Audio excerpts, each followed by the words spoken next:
Perfeito. Bom, primeiramente, boa noite. Queria agradecer muito a oportunidade de estar podendo compartilhar com vocês essa experiência aqui. Hoje eu vou conversar com vocês um pouco sobre ciência, engenharia e metodologia ágil e um estudo de caso de engenharia de sistemas no CNPEM. Sou Pedro Martins, sou engenheiro físico. Atualmente sou especialista em desenvolvimento tecnológico no CNPEM. Também tenho a certificação ACEP pelo INCOSE. Bom, vou iniciar então trazendo um pouco sobre a motivação, né? Quais são os fatores, os elementos motivadores dessa discussão que eu estou propondo hoje para a gente. Primeiramente, é o desafio, né, de conseguir enxergar e colocar em prática os conceitos abstratos e amplos que a gente aprende ali no handbook.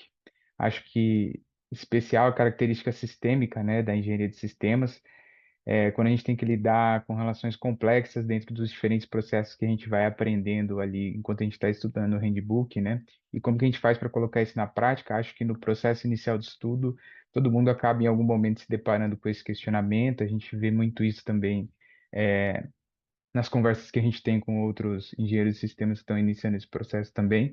Então, acho que é um motivador bastante importante. E, em segundo lugar, são as barreiras, né, de implementação organizacional, né? Então, quando a gente está iniciando esse processo de implementar aquilo que a gente está aprendendo, a gente aprendeu, a gente começou a criar um planejamento para aplicar isso, e aí a gente passa por um segundo momento de como que eu vou conseguir colocar isso em prática dentro da minha própria organização, né? E acho que esse é um elemento fundamental também. Em terceiro lugar, eu acho que tem a questão do compartilhamento que eu gostaria de fazer das especificidades, né, do ambiente de pesquisa, em especial a pesquisa de base, né, que está muito associada ali à pesquisa científica, e como que a engenharia de sistemas pode ser aplicada nesse contexto. E, por fim, trazer uma perspectiva que é um pouco, às vezes, difícil de encontrar na literatura, né, sobre a interface da engenharia de sistema com as metodologias ágeis.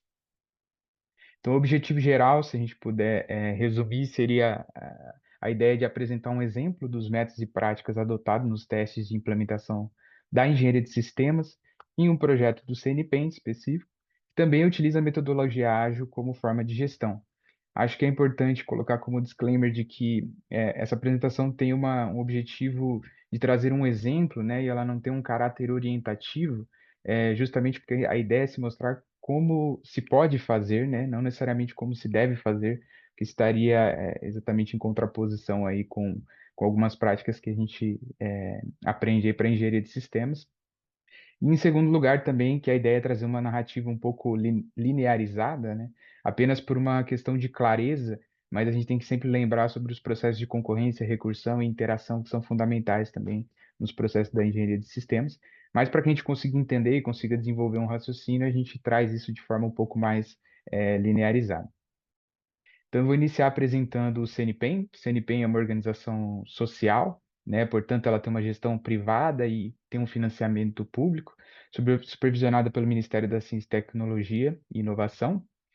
São 4 laboratórios nacionais: o Laboratório Nacional de Luz Síncrotron, que é esse acelerador de partículas que a gente consegue ver na imagem, o LNBR, que é o Laboratório Nacional de Biorrenováveis, o Laboratório Nacional de Biociências, o Laboratório Nacional de Nanotecnologia, e temos também a Diretoria de Infraestrutura, a ILUM, Escola Superior de Ciência, e a Diretoria Adjunta de Tecnologia, que é a ADAT, que é onde eu efetivamente trabalho.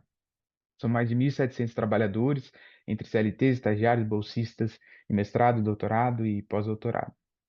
Então, a DAT, né, a Diretoria Adjunta de Tecnologia, trabalha numa série de projetos diferentes e tem um arcabouço bastante amplo, né, de conhecimentos entre mecânica e manufatura, projeto mecânico, instrumentação, engenharia de materiais, vácuo e criogenia, sistemas magnéticos, eletromagnéticos. Tem também a parte de instrumentação e eletrônica, computação, automação, robótica e a modelagem de sistemas. Então, são conhecimentos bastante múltiplos, né, e variados. Alguns exemplos de projetos que a gente tem o Sirius, propriamente falando, né, um acelerador de partículas que a gente consegue ver na imagem mais acima. Essa cavidade que a gente consegue ver na segunda imagem é um RFQ, né, um quadrupolo de radiofrequência, que é algo como um coração de um acelerador de prótons, que pode ser utilizado para protonterapia, produção de radioisótopos, E também o protótipo de MRI, que a gente consegue ver na imagem mais abaixo, que é um aparelho de ressonância magnética para extremidades ou pequenos animais. Então, são alguns exemplos, né, dos diferentes projetos que a DAT se envolve. Sobre as especificidades, então, desse ambiente da DAT, primeiramente, eu acho que posso citar os desenvolvimentos em áreas desconhecidas. Então, em um ambiente de pesquisa e engenharia multidisciplinar, é muito comum que os especialistas técnicos tenham que lidar com áreas que são completamente novas ou desconhecidas para eles. Então, a gente não tem uma linha de produtos que são desenvolvidos. Numa hora você está fazendo componentes para um acelerador de partículas, e aí no mês que vem você está trabalhando com eletrólise. Então, acho que essa característica é fundamental para entender a DAT. Então, comumente nos projetos a gente tem um tempo de formação um pouco mais ampliado, né? Principalmente ali no início do projeto, para contextualização dos especialistas. Também temos uma característica fundamental de desenvolvimento de ferramentas próprias, né? Seja do ponto de vista de software, de hardware e por aí vai. E uma alta incerteza, evidentemente, relacionada a todos os projetos, principalmente quando a gente está trabalhando com P&D, eu acho que isso é uma característica bastante comum. Além disso, a questão do alinhamento estratégico com os interesses de governo e ministérios, né? Então, a gente tem uma multiplicidade de áreas de aplicações e áreas de interesse que chegam para a gente na forma de projetos. Os nossos clientes comumente não são compradores, então a gente não vende produtos, né? Mas a gente tem um alto comprometimento com essas entregas, principalmente quando elas estão relacionadas à pesquisa de base. Isso é uma característica interessante das OSs, que se propõem a fazer essa interligação, né, entre a pesquisa de base e o mercado ou um produto a ser entregue. E, por fim, a metodologia Scrum, né, que é utilizada e praticada ali no contexto da DAT, em que a gente tem equipes multidisciplinares que trabalham em ciclos bastante curtos de entrega, né, que é comum aí das metodologias ágeis, que a gente vai abordar um pouquinho mais ao longo da apresentação. Mas e onde fica a engenharia de sistemas nessa história toda, né? Bom, eu não vou me debruçar muito sobre os detalhes aí da engenharia de sistemas, porque eu acho que isso já foi bastante abordado e trazido ao longo das apresentações na semana, mas o que eu gostaria de trazer é o que vai permear toda essa apresentação, que são os processos ali de ciclo de vida que são propostos no handbook, né? Esse é o da versão 5, e eles configuram as atividades que podem ser realizadas ao longo de todo o ciclo de vida do produto ali, do seu projeto, né? Durante o início da implementação da engenharia de sistemas e desses processos, a gente se depara com algumas questões fundamentais. Acho que a primeira delas é a mudança de cultura, que todo mundo tem que passar, principalmente quando você está começando a implementação desses processos em um ambiente em que não existe engenharia de sistemas sendo aplicada, né? Então, quando a sua organização, a sua empresa não conhece, é necessário passar por essa mudança de cultura, que passa não só pela estrutura da própria organização, mas também pelas pessoas, pelos colegas de trabalho, e por aí vai. E o fato da implementação gradual. Então, muitas vezes você não vai conseguir implementar todo esse ciclo de vida que você gostaria, né, pensando para o seu projeto. Já de cara, você precisa fazer adaptações, você precisa pensar tanto processos quanto técnicas, e ir implementando isso aos poucos. E aí, em alguma medida, isso acaba gerando uma certa confusão e, às vezes, uma noção de um conflito relacionado à visão sistêmica, né? Que talvez seja uma das primeiras coisas que a gente aprende quando a gente começa a estudar engenharia de sistemas. Porque como que eu vou ficar pensando processos num negócio que se propõe a ser sistêmico, se propõe a olhar para o todo, né? E aí, é nesse sentido que entra o tailoring, né? Que ganha até uma seção específica aí no handbook, que é o processo de adaptação, justamente da teoria, daquilo que está sendo proposto, para o seu ambiente organizacional, para as suas práticas, para o seu dia a dia e para o seu contexto, né? E isso foi fundamental nesse processo, como a gente vai ver. No projeto que eu vou trazer aqui como exemplo, a gente esteve concentrado principalmente nas atividades de gerenciamento técnico e nas atividades nos processos técnicos também, principalmente nessa fase de concepção, dado que a gente está numa fase conceitual do projeto. Então, passando para o sistema propriamente dito, né, o sistema escolhido para análise foi um reator fotoeletroquímico, que é um reator de fotoeletrólise, né? Esses sistemas eles são conhecidos como folhas artificiais, né, maneira informal, que eles convertem água e luz em hidrogênio e oxigênio, né, analogamente aí a uma folha, né, de uma planta. Ele é muito semelhante ao que a própria eletrólise faz. A diferença aqui é que você pode utilizar, no lugar de eletrodos de metal, você pode utilizar eletrodos semicondutores. Então, esses semicondutores conseguem utilizar apenas a energia advinda de fótons, né, da luz solar, promover elétrons da camada de valência para a camada de condução, e assim, reagindo com o eletrólito, produzir os gases, tanto oxigênio quanto hidrogênio, dependendo do tipo de semicondutor que você utiliza. E por que que isso é relevante? Porque aí você elimina a necessidade de altas potências, né, de corrente elétrica a serem aplicadas nos seus eletrodos, utilizando apenas a luz solar. Você deixa de necessitar de altas correntes, e isso torna essa tecnologia uma tecnologia extremamente limpa, né, de emissões. Bom, então a primeira etapa do processo, né, evidentemente, a análise ali da missão do projeto. E como a gente comentou, né, e acho que foi muito bem abordado, existe uma intersecção muito forte, né, entre a área de gestão de projetos e a área de engenharia de sistemas, dentro do ambiente das empresas, né? Isso precisa ser negociado, ajustado dentro da organização. Na DAT, a parte de portfólio e Human Resource Management são feitos pela gestão, né, pela área da gestão da DAT. E comumente o Business e Mission Analysis também é feito dessa forma. Mais evidentemente, o engenheiro de sistemas pode fornecer insumos, né, para essa definição e, inclusive, para a revisão dessa missão a partir do desenvolvimento técnico do projeto, que aí está relacionado com a recursão e a iteração que a gente comentou anteriormente, né? Então, a gente iniciou o processo analisando as tecnologias de produção de hidrogênio, avaliando qual eram os impactos ambientais, qual era a eficiência dessas técnicas, como categorizá-las, entendendo um pouco do contexto geral. E a partir disso foram definidos um conjunto de métricas, que seriam as métricas utilizadas para análise. Então a gente converte todas essas leituras em valores numéricos, né, a partir de métricas estabelecidas. Aqui eu trouxe dois exemplos, uma delas é o custo nivelado de hidrogênio, ou seja, quanto custa para você produzir 1 quilo de hidrogênio. Isso envolve desde os custos do CAPEX, OPEX, os custos de operação de energia, despesas acessórias e por aí vai. Então, é uma métrica que incorpora uma série de variáveis, né, e transforma isso num valor numérico de custo por quilo de hidrogênio. E temos também métricas relacionadas aos impactos ambientais, né, que são métricas um pouco mais complexas de se fazer, mas a gente consegue medir também os quilos de gases de efeito estufa ou geradores de ácidos na atmosfera, e a gente consegue comparar isso com a porcentagem de hidrogênio que você consegue produzir também. A partir dessa definição de métricas, então, a gente parte para uma análise multicritério, para verificar se efetivamente a proposta de se desenvolver, de se estudar um reator de fotoeletrólise era realmente viável. Então, a partir da compilação desses dados da literatura, a gente utiliza metodologias de análise multicritério para converter tudo isso num score final que seja passível de comparação, né, por seres humanos de maneira mais simples. Existem diferentes formas de você fazer isso, de aplicar pesos para o que interessa. O primeiro deles, o mais simples, né, é o método da ponderação subjetiva. Então, você chama especialistas, e esses especialistas vão te ajudar, a conseguir ponderar o que tem mais peso para a sua análise. No entanto, a gente tinha essa dificuldade aí na DAT relacionada à falta de expertise nessa área que ninguém tinha conhecimento, ninguém tinha experiência. Então, a gente utilizou como métrica algoritmos que são puramente matemáticos. Um exemplo é o algoritmo de entropia, que usa a própria variabilidade dos dados numéricos para fazer o cálculo do peso que deve ser atribuído a cada uma das variáveis.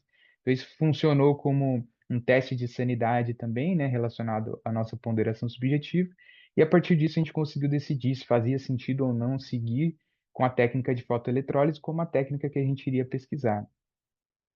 Então a gente começa já a delinear alguns aspectos de processos que estão sendo executados, né, nesse processo todo, tanto de Decision Management, System Analysis e Business e Mission Analysis, e a gente parte na sequência para a parte da definição de arquitetura do sistema.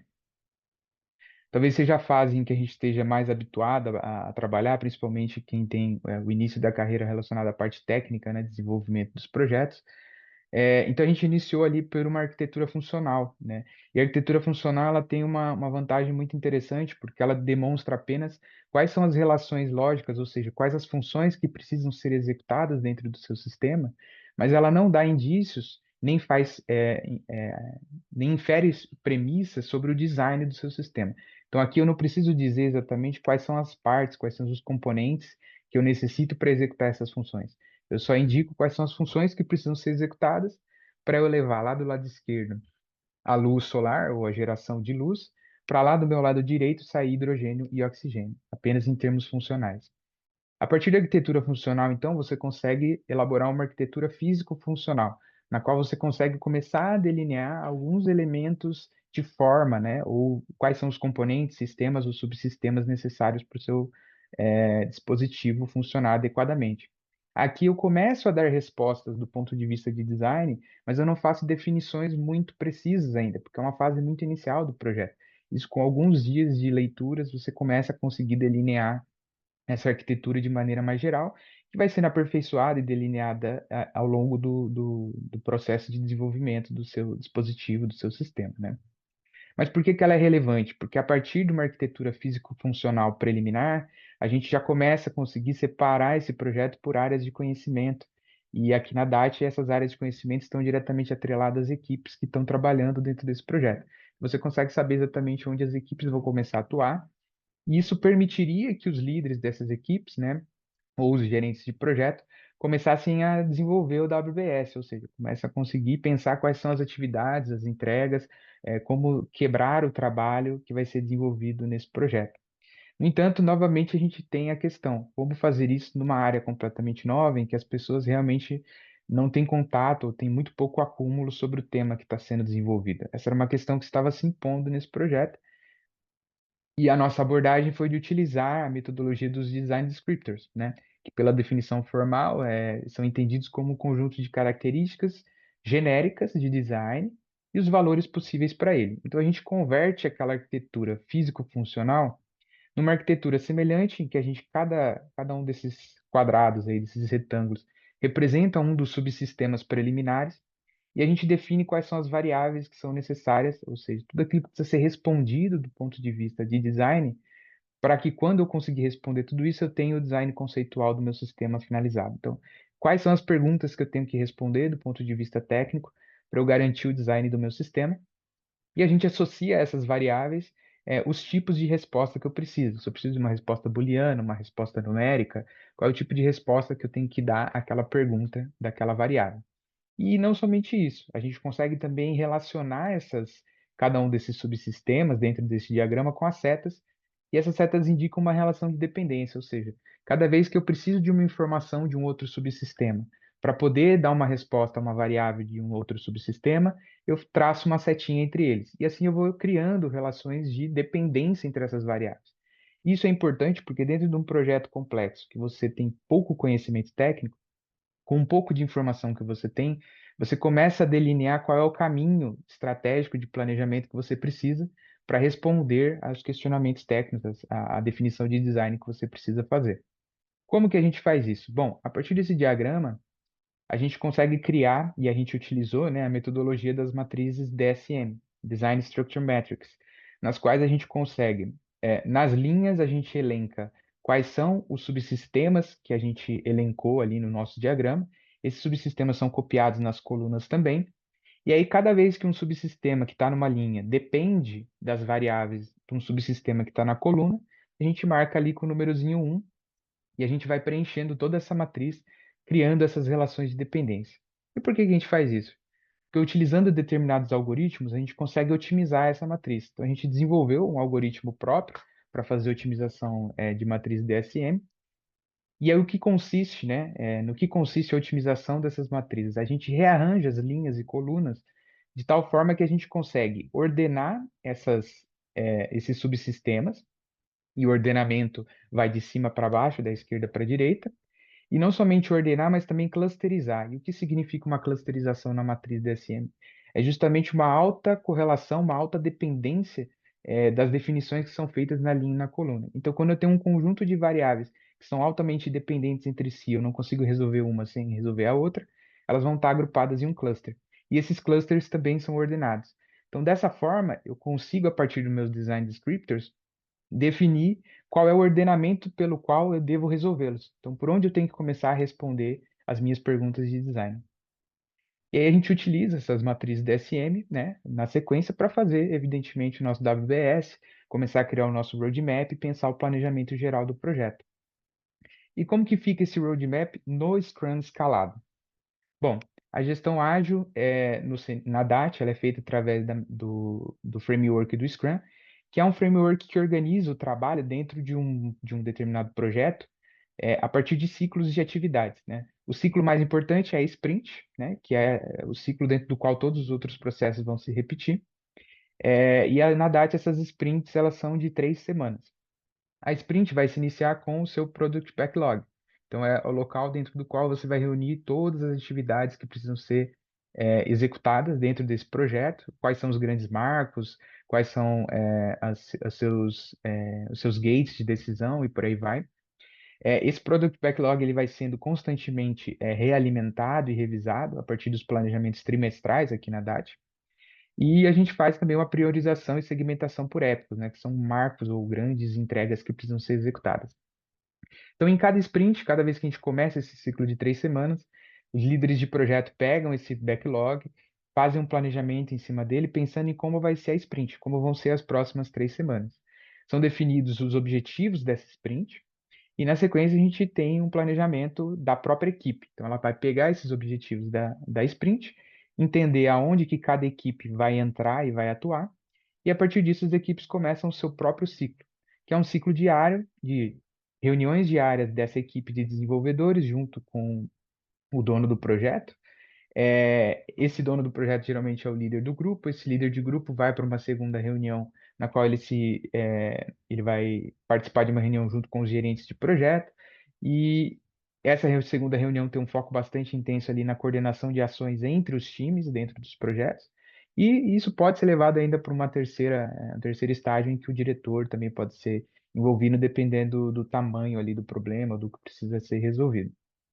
Então, esse ciclo vai se repetindo diariamente, até que ao fim das 3 semanas a gente tem um incremento, né? Ou seja, é um resultado-chave que é entregue por aquela equipe do Scrum, e não necessariamente é um incremento funcional do sistema, mas é um incremento que é feito em cima do desenvolvimento que está sendo proposto.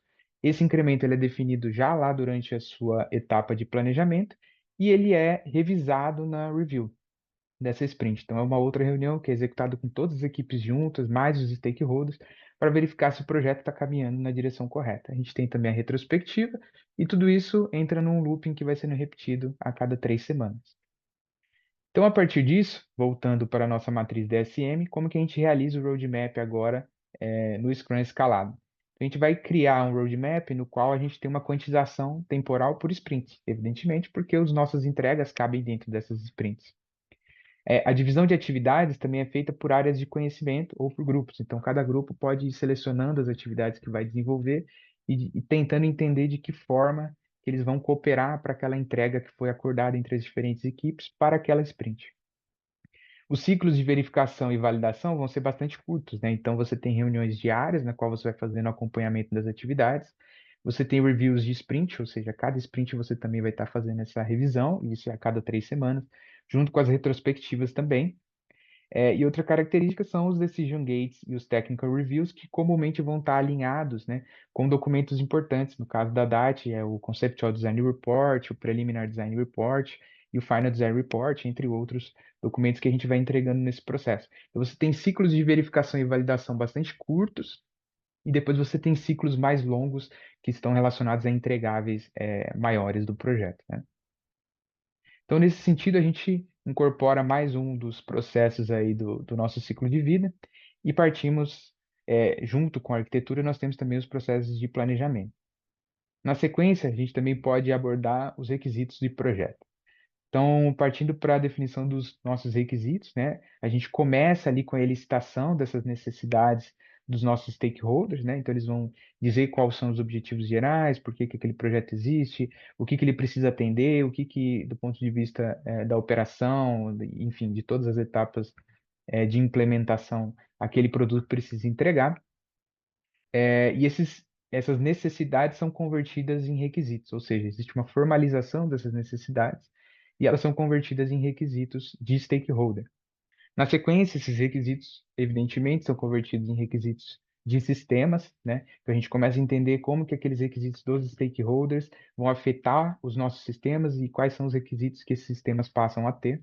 E isso vai sendo desmembrado, né, e decomposto ao longo de toda a cadeia do sistema, em subsistemas ou componentes, e por aí vai.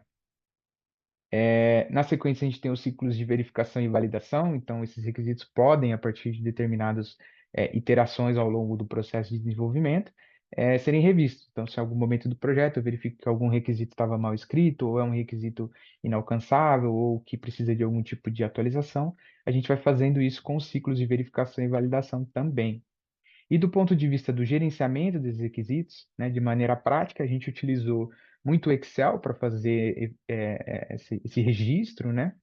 Mas também desenvolvemos uma ferramenta, né, utilizando aí o Jupyter Notebook, né, utilizando programação em Python, usando como base outros programas e softwares comerciais, né, que fazem isso de maneira muito mais simples. Mas a gente fez isso a partir de uma adaptação desses softwares para o nosso contexto e fazendo a definição desses requisitos de acordo com as normas aí, tudo que a gente tem de informação sobre a documentação que o Encose também passa para a gente, né? Então, sobre essa perspectiva, a gente tem mais um elemento adicionado na nossa cadeia aí de processos. E o próximo passo foi a definição de design, que aí talvez seja o momento em que a maior parte de nós está mais habituada a lidar, né? Que a maior parte dos engenheiros está acostumado. E é o momento em que os nossos especialistas, né, das diferentes áreas, se sentem mais confortáveis ali de atuar e interagir com a gente. Então, o processo da definição da arquitetura do sistema é a geração de alternativas de arquitetura. Isso é a definição que a gente traz ali do handbook, né?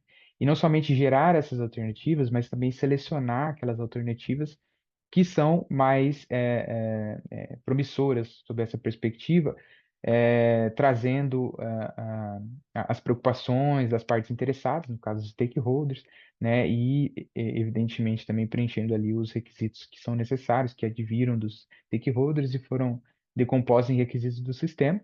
E tudo isso pode ser expresso de diferentes maneiras, em visões e modelos diferentes, né, isso durante o processo de arquitetura.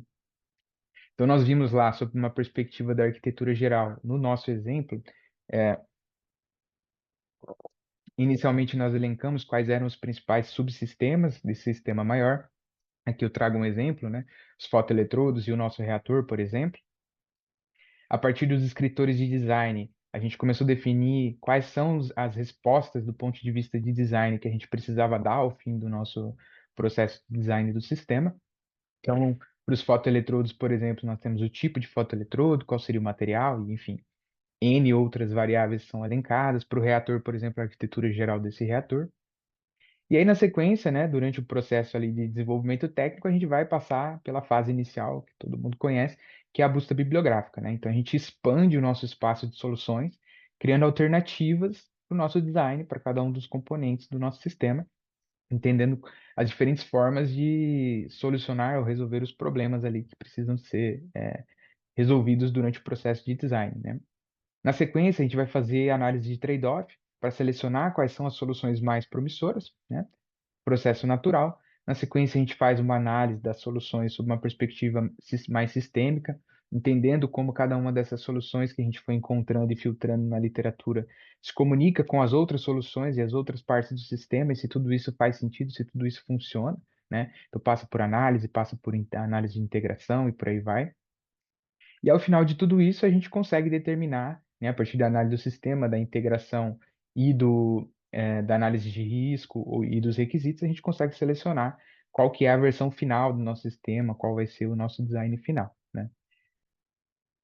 Então, nesse sentido, pensando do ponto de vista da própria busca bibliográfica, né, e da expansão desse espaço de soluções, alguns processos fundamentais são, por exemplo, o gerenciamento de informações, gerenciamento de configuração, né? Então, como que a gente armazena essas informações, como que a gente distribui essas informações e garante que elas estão sempre atualizadas e de acordo com a versão mais recente, né, digamos assim, do nosso design.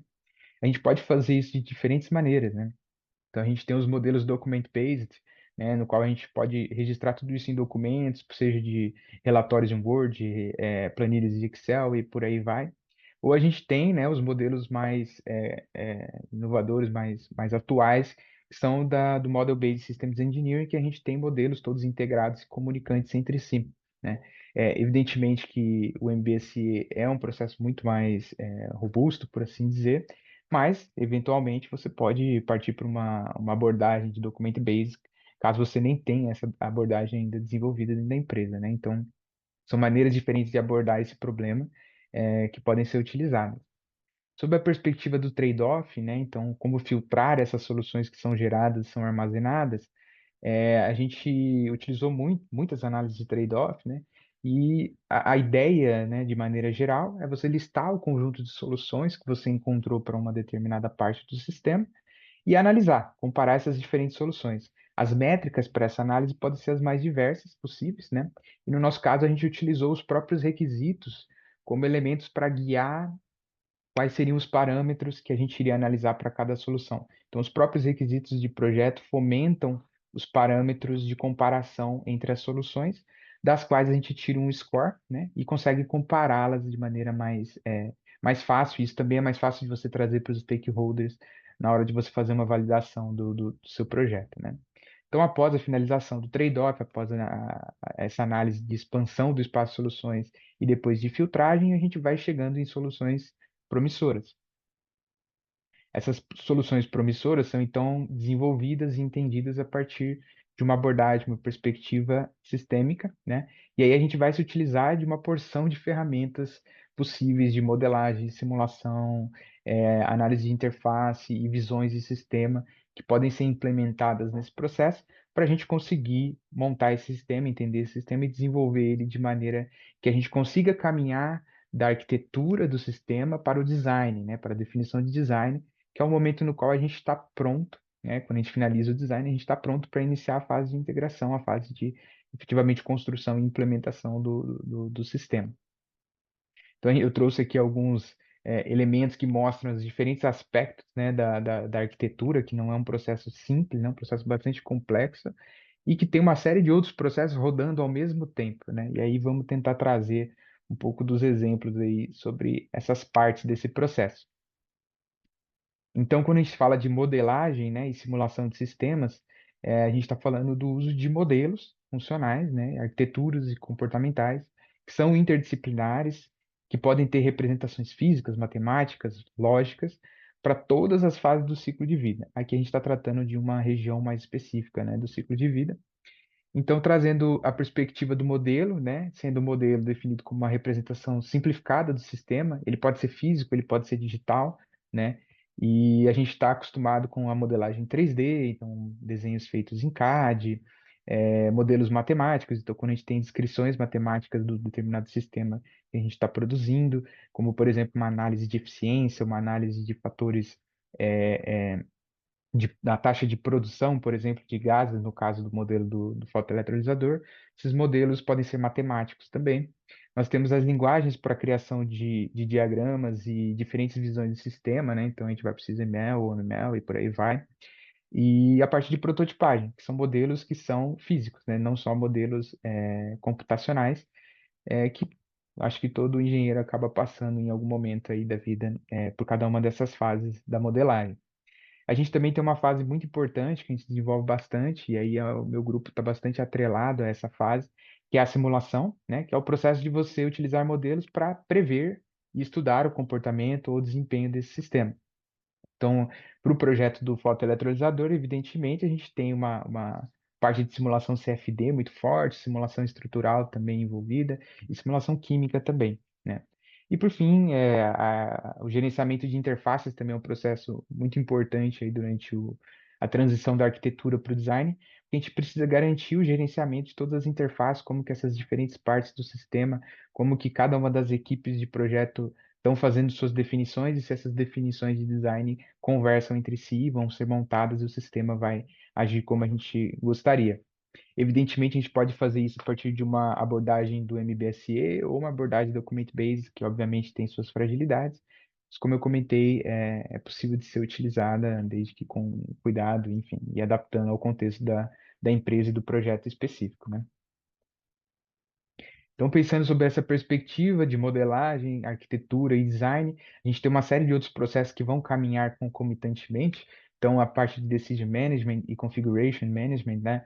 A gente utilizou no projeto do PEC especificamente, trazendo um pouco da parte prática, essa planilha com as principais decisões de design. Então, a gente fazia uma compilação, e uma consolidação de todas as decisões de design que foram sendo tomadas durante esse processo e linkando isso e atrelando a todos os outros documentos que envolviam a arquitetura, então quais eram os componentes relacionados com essas decisões de design, uma justificativa que estava relacionada à parte de gerenciamento das informações, quais eram os requisitos associados às decisões de design, e com isso a gente consegue garantir o traceability, né? A gente consegue garantir todo o fluxo de informação realizado para que a gente chegasse àquelas decisões e consiga acessá-las novamente no futuro. Toda a parte de risk management também, né? Então, a parte de gerenciamento de riscos fundamental, que a gente não tem como fugir.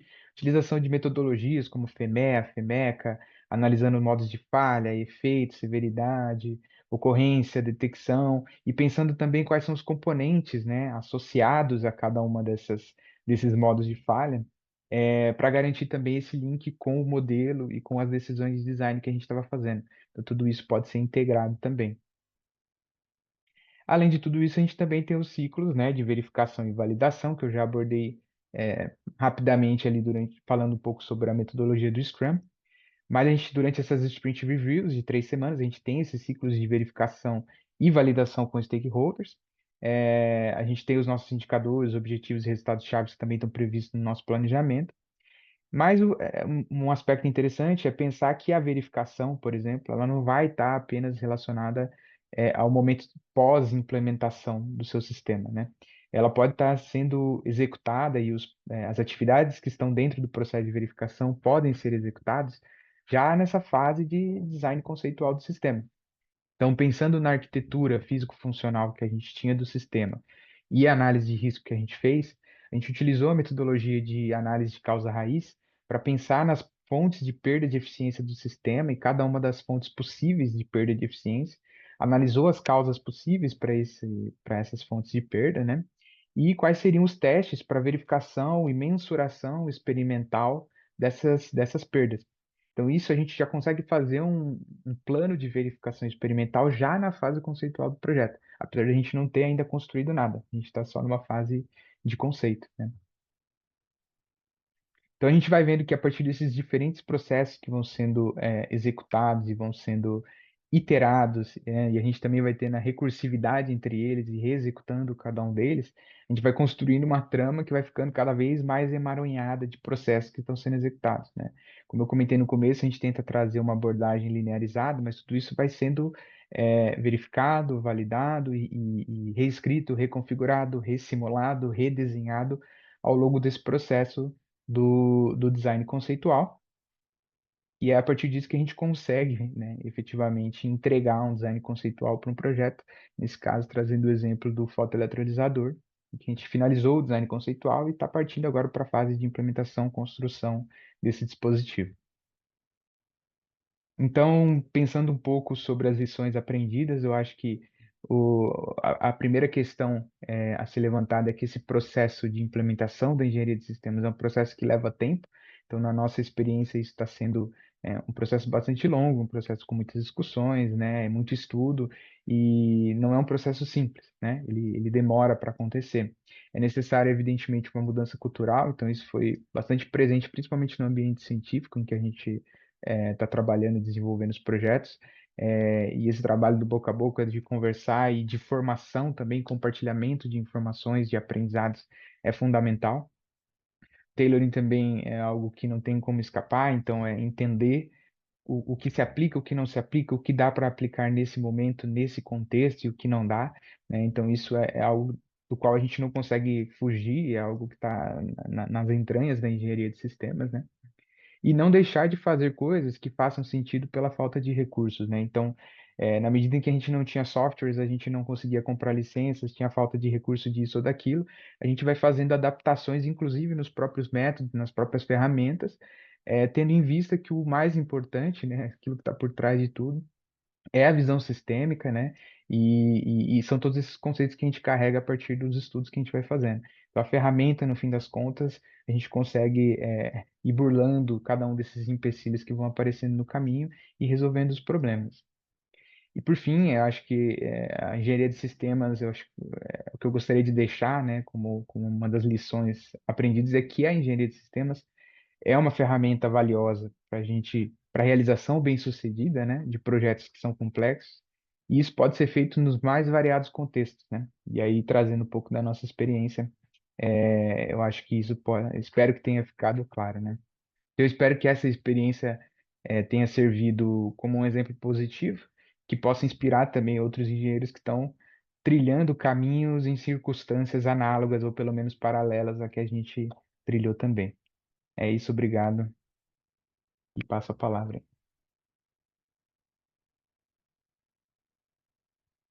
Oi, Pedro, obrigada aí pela apresentação, muito legal mesmo.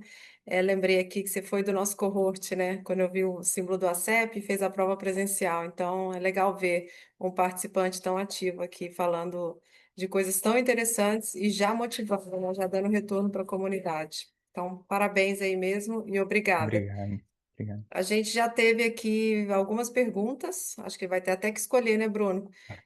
Passo a palavra para você, meu co-host aí, o Bruno. Obrigada.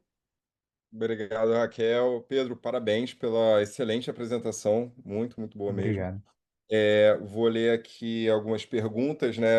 A gente vai precisar dar uma selecionada. Eu vou começar aqui pela pergunta do Bruno Morato, que diz: parabéns pela apresentação e por esse trabalho de engenharia de sistemas, Pedro. Além dos product backlog, está previsto também um system backlog a fim de gerenciar o sistema como um todo? A gente não tem essa implementação ainda, é algo que está sendo, inclusive, discutido com a gestão, e aí volto um pouco naquele tema que eu trouxe no começo, porque muitas vezes pô, acaba caindo em regiões ali de conflito de atividades, né? Então, a gestão muitas vezes não está muito disposta a lidar com duplicação, né? Pelo menos na visão deles, duplicação de atividades e tudo mais. Então, a gente acaba fazendo isso sobre uma perspectiva mais individual ali da equipe técnica, né? Então, a gente vai criando nossas atividades, vai regindo isso e fomentando o Product Backlog com as análises que a gente está fazendo. Então, comumente eu participava, né, e continuo participando do processo de planning ali, no qual a gente define o Product Backlog, e eu vou trazendo os inputs sobre a perspectiva do System Backlog para dentro do Product Backlog, né? Então, é a maneira que a gente encontrou de conseguir alinhar as duas áreas aí durante esse processo.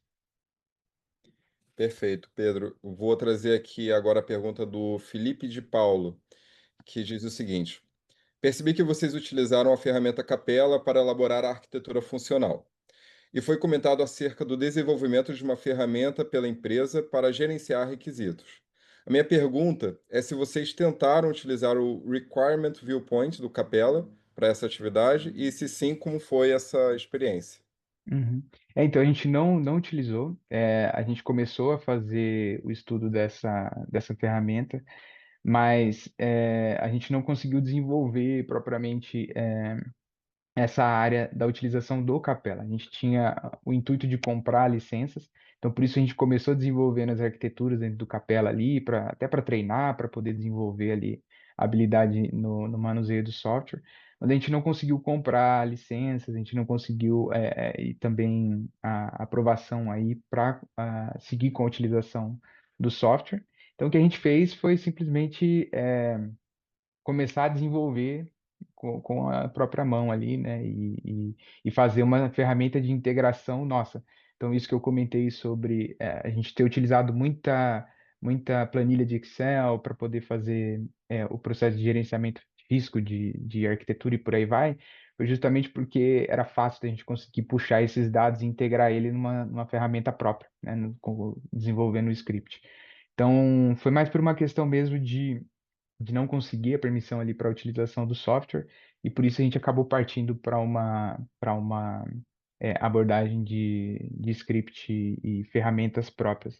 Mas a gente começou o estudo principalmente para treinar. Acho que foi isso o principal motivo, né, da utilização do Capel. Perfeito, Pedro. Vou trazer aqui mais uma pergunta do Bruno Morato, que pergunta como é formada a equipe de engenharia de sistemas e qual é o tamanho dessa equipe atualmente. Perfeito. É uma equipe bastante enxuta, então para esse projeto a gente estava com 3 pessoas só, né? Eu e uma dessas pessoas era um estagiário, um outro um CLT também, então era uma equipe bastante pequena e a gente estava ao mesmo tempo que fazendo o gerenciamento técnico do projeto, desenvolvendo a própria metodologia. Então esse projeto foi um projeto pioneiro de implementação da engenharia de sistemas na diretoria de junta de tecnologia. foi o primeiro que foi escolhido para a gente começar do zero a implementar as atividades. Então foi um processo bastante árduo. A gente se dividia entre simular, fazer análise CFD e fazer gerenciamento técnico do sistema também. Então foi complicado. Era uma equipe pequena, né? Mas a gente está com uma expectativa de que ela cresça em breve a partir dos bons resultados que a gente obteve no desenvolvimento do projeto. Perfeito, Pedro. Vou trazer agora a pergunta da Bárbara Silva. Ela começa te parabenizando pela apresentação e diz: Gostaria de saber como você enxerga o uso do Scrum como ferramenta para a aplicação da engenharia de sistemas no projeto. Quais foram as adaptações que você precisou fazer? E você acha que teve alguma facilidade pelo Scrum já estar implementado na diretoria adjunta diretoria adjunta de A tecnologia, é isso? tecnologia, isso, exatamente. Pergunto isso tendo em vista que gostaria de implementar em meu grupo, mas ainda não utilizamos nenhuma ferramenta ágil. Perfeito. Se você tenha como premissa utilizar a integração da engenharia de sistemas com o Scrum, acho que o fato dele já estar implementado, com certeza é uma vantagem. No nosso caso, a gente tinha isso como uma premissa, né? O Scrum já estava implementado, então se a gente quisesse implementar a engenharia de sistemas, teria que ser junto com o Scrum. Então a gente não tinha muito como escapar. Acho que foi bastante positiva a experiência, acho que eu tentei trazer um pouco disso na apresentação. Porque a gente conseguiu adaptar de uma maneira eficaz, né? Muitas vezes a gente ouve que essas duas metodologias, workframes, acabam brigando entre si ou competindo, mas a gente conseguiu adaptar de uma maneira que conseguiu fazer sentido, conseguiu entrar dentro da organização. O meu conselho é, se você está pensando em começar a implementar o Scrum dentro da sua equipe, eu não sei se já utilizou ou não a engenharia de sistemas, não ficou claro na pergunta, mas se você pensa em implementar, eu acho que começar por esse processo de entender em que momento essas duas coisas podem começar a se conflitar, em quais processos, né, e ritos, no caso do Scrum, processos, no caso da engenharia de sistemas, isso pode conflitar em alguma medida, seja temporalmente falando, ou seja, a partir dos entregáveis que são propostos, e tentar adaptar. É como eu falei, tudo vai depender do seu contexto, né? Eu acho que isso é o mais importante de tudo. Perfeito. Fazer o tailoring, né? O tailoring Exatamente. acho que é onde está a arte da coisa, né? De fato. E por Exato. último, mais uma pergunta aqui do Bruno Morato, que diz o seguinte: quanto tempo foi levado para a fase conceitual? E termina aqui te parabenizando pela apresentação. Obrigado. Bom, a gente, entre a primeira análise de viabilidade e o projeto conceitual, a gente levou cerca de 6 meses, mais ou menos, para finalizar. Foi um processo bastante atípico, acho que eu posso até trazer essa informação de velocidade que a gente conseguiu trazer, e isso foi um ponto, acho que muito interessante, que pode ser, claro que a gente não tem como dizer com precisão e estabelecer essa relação de maneira tão direta, mas acho que essa relação de engenharia de sistemas com a metodologia ágil promoveu muito da agilidade que o projeto conseguiu se desenvolver. Então, a gente teve, inclusive, durante a fase de entrega do nosso design conceitual, um adiantamento de entregas posteriores, do mesmo jeito que a Cláudia brincou sobre se quando você economiza dinheiro, eles querem diminuir o seu orçamento, a gente economizou tempo e aí eles anteciparam as entregas. Então foi isso, mas foram cerca de 6 meses desse processo aí. Perfeito, Pedro. Muito obrigado. Parabéns novamente pela apresentação. Vou passar agora a palavra de volta para Raquel. Obrigado. Obrigada, Pedro.